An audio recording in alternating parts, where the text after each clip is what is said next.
देखिए हेडिंग है turning on level road. देखिएगा क्या है, एक टर्निंग है, एक कार आ रही है,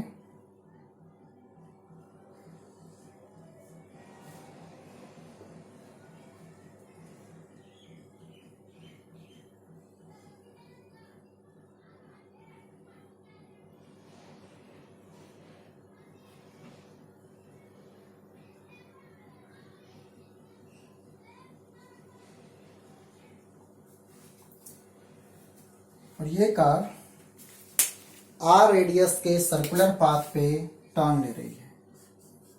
तो इस केस में सेंट्रीपिटल फोर्स होगा, इसका रेडियस है आर और इसका कुछ स्पीड है वो है भी, मास है एम, ठीक है। और क्या क्या होगा देखिए, तो normal direction like this N M G, ठीक है, ये सारी चीजें होंगी। तो आर रेडियस के सर्कुलर पाथ पे जब कार टर्न लेगी तो हमें ये समझना है कि यहाँ टर्न दिलाएगा कौन, यहाँ पे सेंट्रीपिटल फोर्स कौन ऑफर करेगा। तो आंसर है कि इस सिचुएशन में जो सेंट्रीपिटल फोर्स ऑफर किया जाता है वो due to friction. This friction force is responsible for centripetal force, ठीक है। जब टर्न लेते हैं तो फ्रिक्शन फोर्स सेंटर की तरफ एक्ट करती है और यही फोर्स सेंट्रीपिटल फोर्स का काम करती है, क्योंकि हमें तो सेंट्रीपिटल फोर्स चाहिए था। तो ड्यूरिंग टर्निंग टायर और रोड के बीच में फ्रिक्शन फोर्स जो एक्ट होती है वो toward the centre of circular path हो जाता है और यही जो फोर्स ऑफ फ्रिक्शन है वो एज अ सेंट्रीपिटल फोर्स काम करता है। मीन्स पूछा जाए कि इस केस में सेंट्रीपिटल फोर्स का काम कौन करता है, तो आंसर है फ्रिक्शन फोर्स। सेंट्रीपिटल फोर्स होगा कितना, तो ये तो जग जाहिर है कि ये एम भी स्क्वायर बाय आर के बराबर होगा। Here frictional force work as a centripetal force.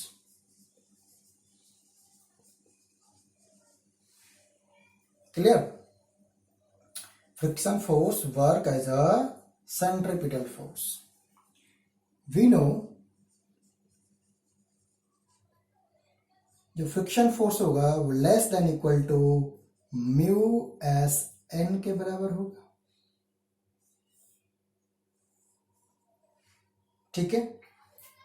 और इस सिचुएशन में देखना जो n है वो mg के बराबर है।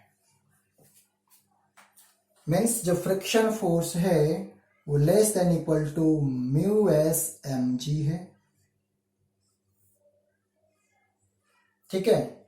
और क्या ही बोल सकते हैं कि यहाँ पे जो फ्रिक्शन फोर्स है वही सेंट्रीपिटल फोर्स है। क्लियर? तो फ्रिक्शन फोर्स के जगह पे आप सेंट्रीपिटल फोर्स भी लिख सकते हैं और ऐसा लिखोगे कि अब लिखोगे कि सेंट्रीपिटल फोर्स, अब जो सेंट्रीपिटल फोर्स होगा ध्यान से सुनना, friction force mu S M G के बराबर होगा, less than equal to mu S M G होगा, और यहां पे सेंट्रीपिटल फोर्स फ्रिक्शन फोर्स के बराबर है। मीन्स अब आप कुछ नहीं करो, इसके प्लेस पे सेंट्रीपिटल फोर्स लिख दो, सिंबल सेम, इसमें क्या दिक्कत है। और ये किसके बराबर है, एम भी स्क्वायर बाई आर। तो दूसरी लाइन में आप इसे ऐसा लिखो कि एम भी square by R is less than equal to mu S M G. कुछ कैंसिल भी हो जाएंगे और आपका कुछ आंसर आएगा V square by R less than equal to mu S लिखना चाहो या फिर सिर्फ एस म्यू लिखता हूं, म्यू जी। ठीक है ना। इसे और अरेंज करके लिखें तो आप ऐसा लिख सकते हो इसे कि वी स्क्वायर या बोले V is less than equal to square root of mu R G. यानी कि जो v होगा वो always less than equal to square root of mu R G होगा। और अगर ऐसा है तो बोल सकते हैं कि v की जो मैक्सिमम वैल्यू होगी, मैक्सिमम वैल्यू, वो maximum value square root of mu R G के बराबर होगा। ठीक है। तो जब कोई कार सर्कुलर पाथ पे टर्न ले रही है और जो पाथ है वो लेवल है, ठीक है, तो उस सिचुएशन में जो मैक्सिमम स्पीड होगा for safe turn is square root of mu R G. Means turn लेना किस किस बात पे डिपेंड करेगा? तो पहली चीज है कि म्यू पे। म्यू क्या है? Coefficient of friction. आर क्या है? Radius of that circular path, radius of circular path. And G आपको पता है, एक्सेलरेशन ड्यू टू ग्रेविटी। ठीक है। तो इस फार्मूले में जो जो टर्म इन्वॉल्व हुआ है आपने उसके बारे में भी जान गए और एक कॉन्सेप्ट सीख गए हैं कि मैक्सिमम सेफ टर्न की लिमिट क्या होगी लेवल रोड पे, यानी कि दोनों जो एंड है उसका लेवल सेम है। ठीक है। आपने ए नंबर ऑफ टाइम ये देखे होंगे कि at the turning, during turning ये लिखा होता है कि स्पीड लिमिट, है ना।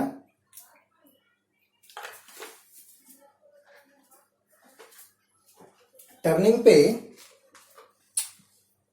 एक बोर्ड लगा रहता है और बोर्ड में लिखा रहेगा, कुछ ऐसे बोर्ड लगा हुआ है यहाँ पे, और बोर्ड में लिखा रहता है 40 किलोमीटर पर आवर, यानी कि वो स्पीड लिमिट होगी। आप व्हीकल को इससे ज्यादा स्पीड में नहीं चलाएं, क्योंकि वो ऑब्जर्व करके लिखा रहता है कि टायर और रोड के बीच में कोएफिशिएंट ऑफ फ्रिक्शन क्या है और यहाँ पे टर्निंग कितना है, यानी कि radius of this curve path कितना है, तो उसके बिहाफ पे स्पीड लिमिट क्या आएगी। और बोर्ड पे लिख दिया जाता है कि आप सेफ टर्न के लिए इससे ज्यादा स्पीड में ना चलाएं। ठीक है। तो आपको भी उसका ओबे करना चाहिए बिल्कुल, क्योंकि आप ज्यादा इसको ओबे नहीं करेंगे, स्पीड लिमिट 40 लिखा हुआ है, आप 60 पे चलाएंगे तो ये चांस है कि आप स्किड कर जाएंगे, एक्सीडेंट हो जाएगी। ठीक है। तो ये हमारा फिजिक्स का कॉन्सेप्ट है और उसके बिहाफ पे देखो हमें कितना बढ़िया काम आ गया ये रूल, है ना। ये जानकारी हो गई तो हमने लाइफ को थोड़ा और कन्वीनियंट बना लिया, एक्सीडेंट से बच गए। खैर वो अलग बात है, बट हम लोग फिजिक्स की बात कर रहे हैं और आपको ये फार्मूला अवेलेबल हो गया। अब कोई ऐसा छोटा मोटा न्यूमेरिकल आ जाता है जिसमें आपको रेडियस ऑफ सर्कुलर पाथ दे दिया जाए या कर्व दे दिया जाए, कोएफिशिएंट ऑफ फ्रिक्शन पता हो, तो you can find out the maximum speed of safe turn. Am I clear?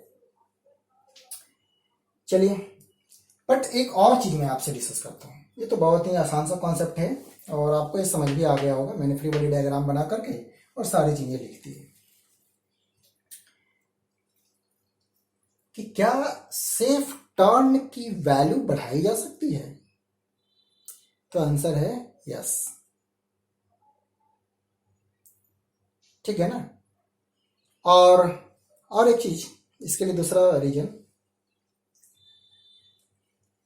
सोचो कि रोड पे लिखा हुआ है स्पीड लिमिट कितनी होगी, बट हो सकता है किसी कारण से रोड पे कोई ऑयल गिर जाए, बारिश हो जाती है, हैवी बारिश हो जाए, मिट्टी आ जाए, कीचड़ आ जाए, तो उन सिचुएशन में जो कैलकुलेट किया गया होगा फ्रिक्शन वो तो नहीं होगा, उससे कम हो जाएगी वैल्यू, तो एक्सीडेंट का चांस बनता है। क्योंकि आपको सेंट्रीपिटल फोर्स कम मिलेगा बट आपने स्पीड ज़्यादा रखे हैं। देखो, अगर आप स्पीड ज़्यादा रख रहे हो, ये बढ़ाने से सेंट्रीपिटल फोर्स की वैल्यू बढ़ जाएगी, यानी कि अंदर की तरफ जो फोर्स लग रहा है वो ज़्यादा हो। अगर आप भी बढ़ाएंगे तो ये भी बढ़ जाएगा, और इसकी तो एक लिमिट है, उससे ज़्यादा तो एक्ट ही नहीं कर सकता। सोचो इसकी लिमिट है 10 न्यूटन, भी बढ़ाने से ये बढ़कर हो गया, सोचो 20 न्यूटन। 20 न्यूटन ये दे नहीं सकता, तो ये अंदर खींच नहीं सकता, तो आप बाहर की तरफ स्किड कर जाएंगे, एक्सीडेंट हो जाएगी। समझ आ रही चीजें? तो इसीलिए आपको ये लिमिट को ध्यान रखना है। हाँ, तो मैं बोल रहा था कि इसकी ये रिलायबल नहीं होगा, रिलायबल नहीं होगा। क्यों नहीं होगा? क्योंकि नंबर ऑफ फैक्टर हैं जिस पे ये डिपेंड करेगा। मैंने बोला कि ऑयल गिर गए तो कोएफिशिएंट ऑफ फ्रिक्शन कम हो गया, अब आपको जो पहले सेफ लिमिट की वैल्यू थी वो नहीं रहेगी और कम हो जाएगी। ठीक है, तो वैसे सिचुएशन में या बोलें कि अपने सेफ टर्न के लिए जो स्पीड लिमिट है उसे बढ़ाने के लिए रोड के एक किनारे को लिफ्ट कर दिया जाता है, और ऐसे रोड जिसका एक किनारा लिफ्ट हो उसको बोलते हैं बैंक्ड रोड। ठीक है, और ये आपने देखे होंगे कि जब टर्निंग आती है रोड पे, उसी प्लेस पे, उसी पॉइंट पे रोड के एक किनारे को उठा दिया जाता है, या उठा हुआ रहता है पहले से उठा हुआ रहता है। ऐसा नहीं कि कोई वहां पे आदमी आएगा और उठा देगा एक किनारे को, नहीं, वो पहले से ही उठा हुआ रहता है, ऐसे बना हुआ है, आपने देखे होंगे, है ना, ऐसा टर्न लेना तो ऐसे बना हुआ है। तो ऐसे रोड को बोलते हैं बैंक्ड रोड। ऐसा करने से आपकी सेफ टर्न की जो लिमिट है वो बढ़ जाती है। क्लियर? तो आइए अब हम लोग सीखते हैं कि क्या इसकी लिमिट बढ़ा सकते हैं, और बढ़ा सकते हैं तो कैसे। आंसर है कि रोड को बैंक कर दीजिए, उसके एक किनारे को लिफ्ट कर दीजिए, और उसको बोलते हैं बैंकिंग ऑफ रोड। सीखते हैं बैंकिंग ऑफ रोड। इसको रफ कर देता हूं और हेडिंग लिखता हूं, बैंकिंग ऑफ रोड।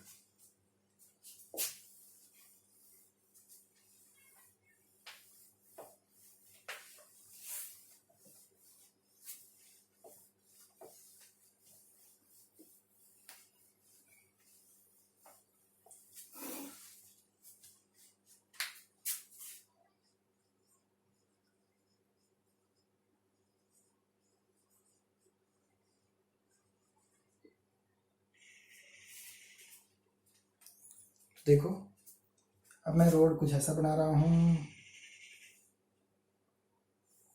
इसके एक किनारे को लिफ्ट कर दिया गया है ना, ऐसा है कुछ,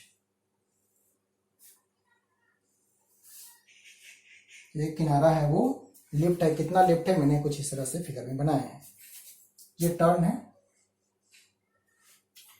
ये कार है,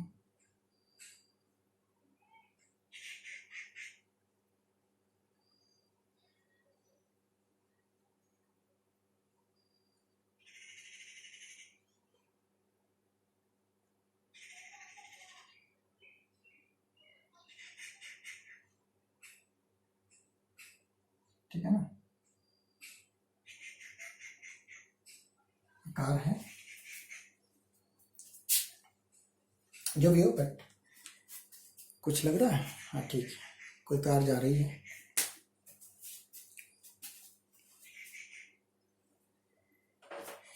हॉरिजॉन्टल से जो एक किनारे को लिफ्ट किया गया है वो इंक्लिनेशन है थीटा। क्या क्या फोर्स लगेंगे देखिए, नॉर्मल डायरेक्शन,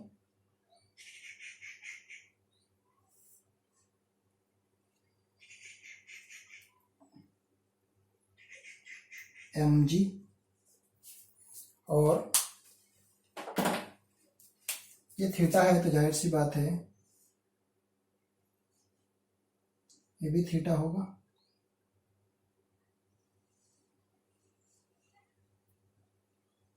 तो ये वैल्यू हो जाएंगे mg cos थीटा। ठीक है, अब क्या होगा कि जो फ्रिक्शन होंगे, इसको मैं कलर चेंज कर लेता हूं,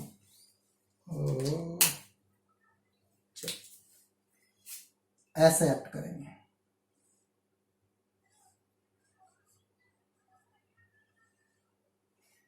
तो इसका एक कंपोनेंट देखना, ये थीटा है तो ये भी एंगल थीटा होगा, नो डाउट। तो फ्रिक्शन फोर्स का जो एक कंपोनेंट होगा वो टुवर्ड्स द सेंटर होगा। ये फ्रिक्शन अगर जो F है तो एक कंपोनेंट हो जाएगा F cos थीटा, और उसका जो वर्टिकली डाउनवर्ड होगा वो हो जाएगा F sin थीटा। बस इतनी सी बात हमें समझनी है। क्या क्या कि कार पर एक तो mg नॉर्मल डायरेक्शन, ठीक है, और फ्रिक्शन फोर्स का जो कंपोनेंट होगा वो एक्ट कर रहा है vertically downward F sin theta, और towards the centre of circular path वो होगा F cos थीटा। एक और छोटी सी चीज वो देखिए, यहां पे अब मैं बात कर रहा हूं नॉर्मल डायरेक्शन की। ये थीटा है तो you know this will also be theta. तो नॉर्मल डायरेक्शन का अगर जो कंपोनेंट ब्रेक करें तो एक जो ऊपर की तरफ होगा ये कंपोनेंट हो जाएगा n cos थीटा, और जो टुवर्ड्स द सेंटर होगा ये वाला कंपोनेंट हो जाएगा n sin theta. Means centre की तरफ जो फोर्स होगा वो एक F cos थीटा है और एक n sin थीटा। देखो मैं बनाता हूं, कुछ हवा में ये सर्कल जैसा बन रहा है, ठीक है।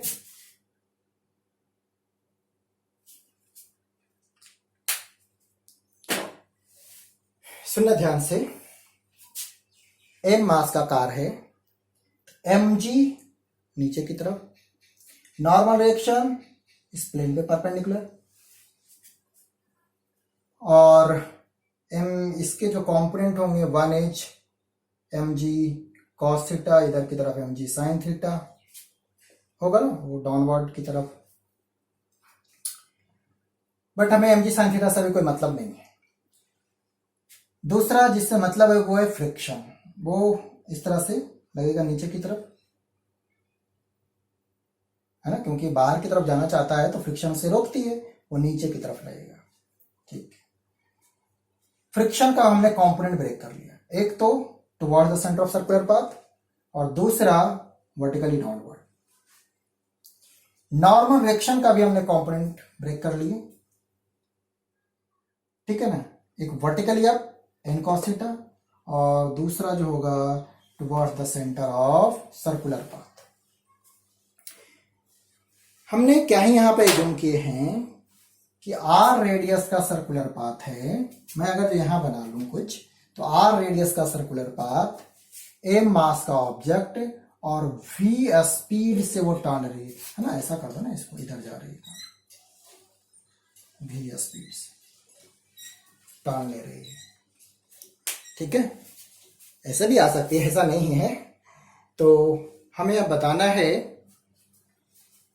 कि अब सेफ टर्न की लिमिट क्या होगी। ठीक है, क्या पहले से ज्यादा होगी या कम होगी, क्या फ्रिक्शन की जरूरत होगी या नहीं होगी, है ना, या कितना हम फ्रिक्शन पे डिपेंडेंट हैं। पहले सिचुएशन में लेवल रोड पे तो हम पूरी तरीके से फ्रिक्शन पे डिपेंड थे। अगर फ्रिक्शन नहीं होता, स्लिपरी रोड होता, आइस होता, उस पर टर्न नहीं लिया जा सकता है क्योंकि फ्रिक्शन नहीं होगा। अब इस सिचुएशन में देखते हैं क्या होता है। बैंकिंग करने से क्या फायदा हुआ,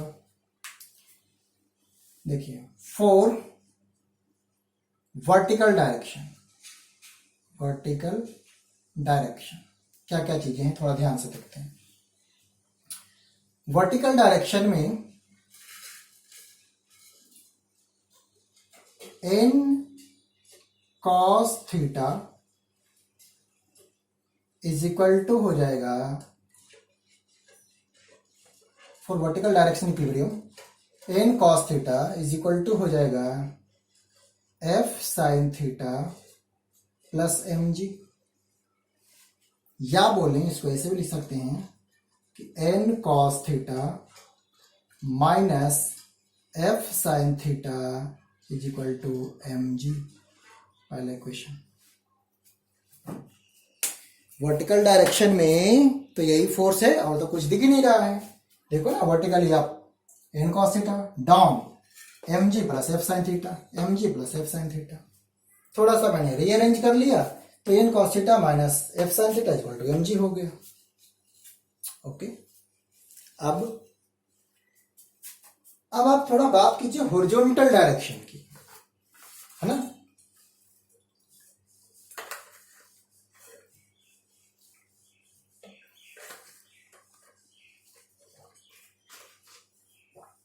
तो देखना, आर रेडियस का सर्कुलर पाथ है, यहां centripetal force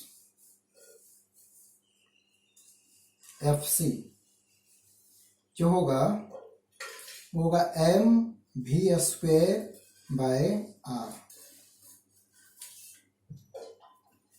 here centripetal force, ये क्या है, centripetal force, centripetal force, here centripetal force is being provided by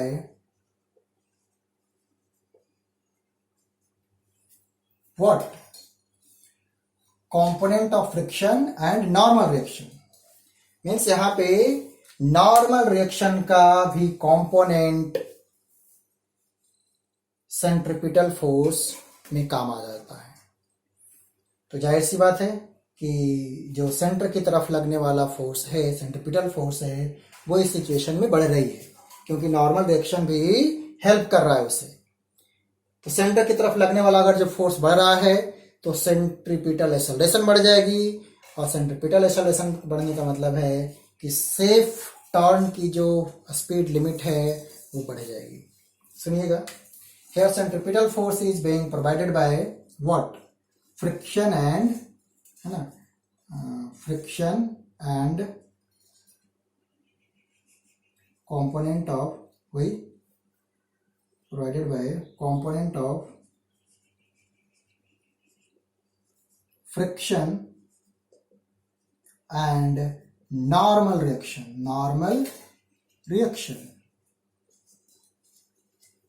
clear. तो देखते हैं ये होगा कितना। तो आंसर है सेंटर की तरफ फोर्स लग कितना रहा है, ये जो सर्कुलर पाथ बन रहा है, तो आंसर है कि वो है F, देखें वो फोर्स है F cos theta plus n sin theta, और ये बराबर होगा mv² बाय r के। ये हो गया दूसरा। ठीक है, अब आपसे पूछा जाए कि यहाँ फ्रिक्शन फोर्स क्या होगा, तो यू नो कि फ्रिक्शन फोर्स क्या होता है, इसका फार्मूला क्या होता है। तो फ्रिक्शन फोर्स का फार्मूला होता है F is equal to mu into N. यही तो होती है फ्रिक्शन फोर्स। अब एन चाहे जितना आ जाए, हमें यहां भी टारगेट है कि इस केस में सेफ टर्न की स्पीड लिमिट क्या होगी, मीन्स मैं वी पे आना चाहता हूं।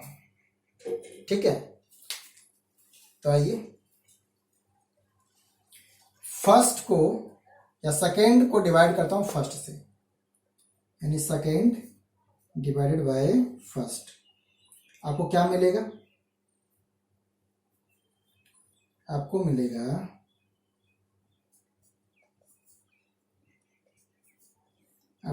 वो देखिए, सेकेंड है M V square by R is equal to F cos theta plus N sine theta.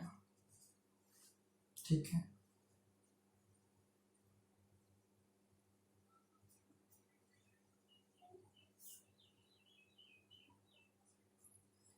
अब लेफ्ट हैंड साइड में M G, right hand side में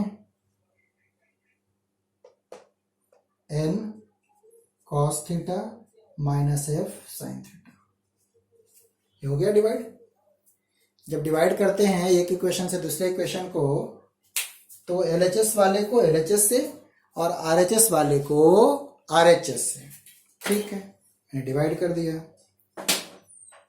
चलिए इसके बाद का स्टेप, एम से M cancel, left hand side में आएगा V square by R G is equal to, right hand side में आ गया F cos theta plus N sine theta upon N cos theta minus F sine theta.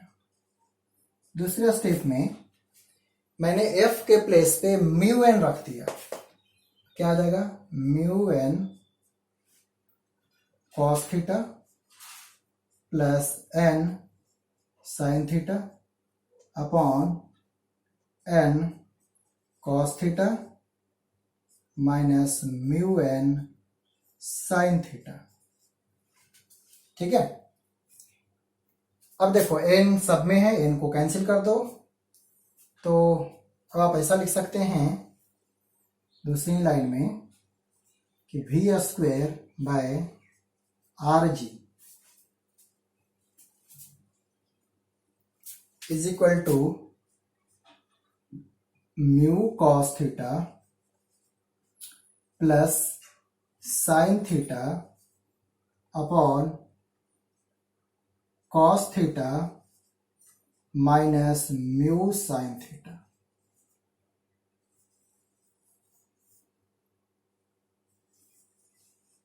ठीक है,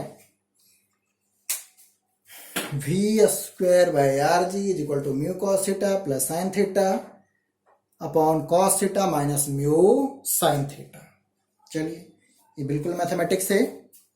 एक line और देखते हैं, मैं इसे रफ करता हूं, थोड़ा कर दूं, ऊपर लिखता हूं। यहां से हो जाएगा V square by R G is equal to mu cos theta plus sine theta upon cos theta minus mu sine theta. अब मैं नोमिनेटर और डिनोमिनेटर को साइन थीटा से कॉस थीटा से डिवाइड कर देता हूं, तो मैं ऐसा लिखता हूं, V square by R G is equal to mu cos theta plus sine theta whole divide by sine theta cos theta से डिवाइड करता हूं upon cos theta minus mu sine theta whole divide by cos theta. Numerator और denominator में मैंने cos theta से divide कर दिया। ठीक है, अब क्या होगा बताओ? अब इसको थोड़ा अरेंज करो, mu plus tan theta upon 1 minus mu tan theta. तो आपको जो रिजल्ट मिला वो रिजल्ट हो गया कुछ ऐसा कि v square upon R G is equal to mu plus tan theta upon 1 minus mu tan theta. बहुत ही आसान तरीका बताया हूं आपको डेरिवेशन करने का। हमें क्या चाहिए? मुझे तो v चाहिए। v कितना होगा? एक लाइन और लिख लो, यहां रफ कर देते हैं।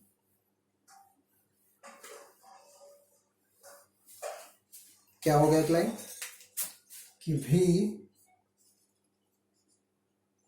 Is equal to square root of R G और mu plus tan theta upon 1 minus mu tan theta.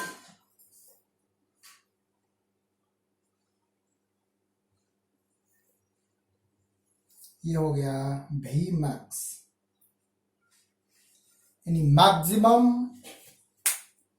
जो स्पीड लिमिट होगा फॉर सेफ टर्न वो होगा square root of R G mu plus tan theta upon 1 minus mu tan theta, जहां theta is the banking angle और mu coefficient of friction, R radius of circular path, ji acceleration due to gravity, ठीक है, और भी है maximum permissible limit for safe turn. Clear है? देखो इस केस में फायदा क्या है। रोड को बैंक करने से क्या फायदा है कि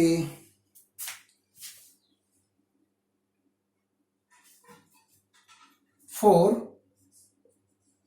मिनिमम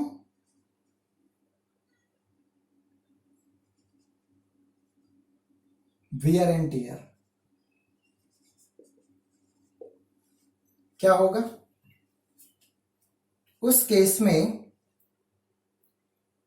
यानी कि फ्रिक्शन नहीं होगा। अगर फ्रिक्शन नहीं होगा तो वियर एंड टियर भी नहीं होगा या बोले बहुत कम होगा। ठीक है, तो देखिए यहां पर क्या फायदा। पहले तो आपको ये सिचुएशन पता हो गई कि अगर जो रोड बैंक्ड होगा तब मैक्सिमम कितना स्पीड लिमिट होगी सेफ टर्न के लिए। पहले इसको क्लियर कर लो। अब मैं पूछता हूं कि अगर फ्रिक्शन नहीं हुआ तो क्या आप टर्न नहीं ले सकते? अगर रोड लेवल होती तो लेवल रोड पे फॉर्मूला क्या था? v is equal to mu R G, ऐसा कुछ था ना। यानी कि फ्रिक्शन नहीं है तो यानी ये जीरो है तो ये जीरो हो जाएगी, आप टर्न ले ही नहीं सकते। सुनिएगा ध्यान से मेरी बात को। अगर रोड लेवल्ड है, बैंकिंग नहीं है, तो उस सिचुएशन में फ्रिक्शन अगर नहीं है तो आप टर्न ले ही नहीं सकते। मीन्स आइस पे आप टर्न नहीं ले सकते। अगर रोड लेवल है, उसके एक किनारे को लिफ्ट नहीं किया गया है, तो वैसे सिचुएशन में आप स्मूथ सरफेस पे या बोले तो आइस पे टर्न नहीं ले सकते, क्योंकि आपको कोई सेंट्रीपिटल फोर्स ही नहीं मिलेगा। लेवल रोड पे सेंट्रीपिटल फोर्स के लिए रिस्पॉन्सिबल होता है फ्रिक्शन, और जहां पे फ्रिक्शन नहीं होगा आप टर्न बिल्कुल नहीं ले सकते। लेकिन जरा इस फॉर्मूले को देखिए, क्या इस केस में फ्रिक्शन जीरो होने से आपकी जो स्पीड लिमिट है वो जीरो हो रही है? तो आंसर है नहीं, जीरो नहीं हो रही। इसका मतलब आप टर्न ले सकते हैं। ठीक है ना। देखो, if mu is equal to zero, क्या आपको मिलेगा? जो भी होगा वो होगा square root of R G और बोलो tan थीटा।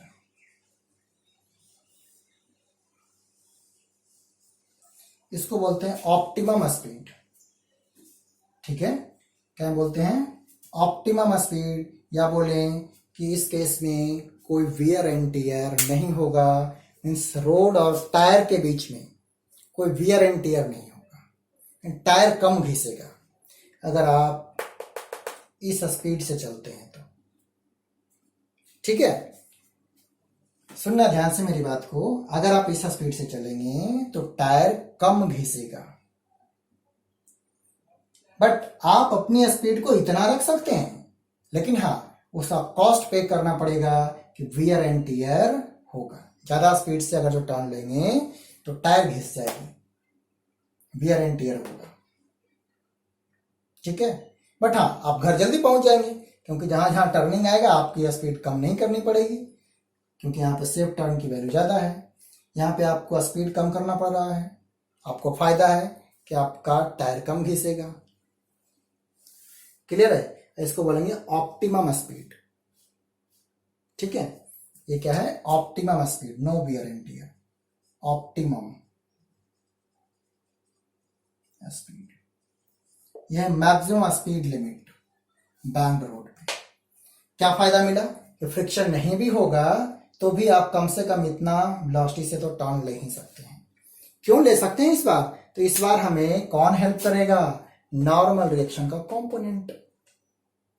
बिल्कुल जो बेंडिंग ऑफ साइक्लिस्ट में हमने फार्मूला पढ़े थे।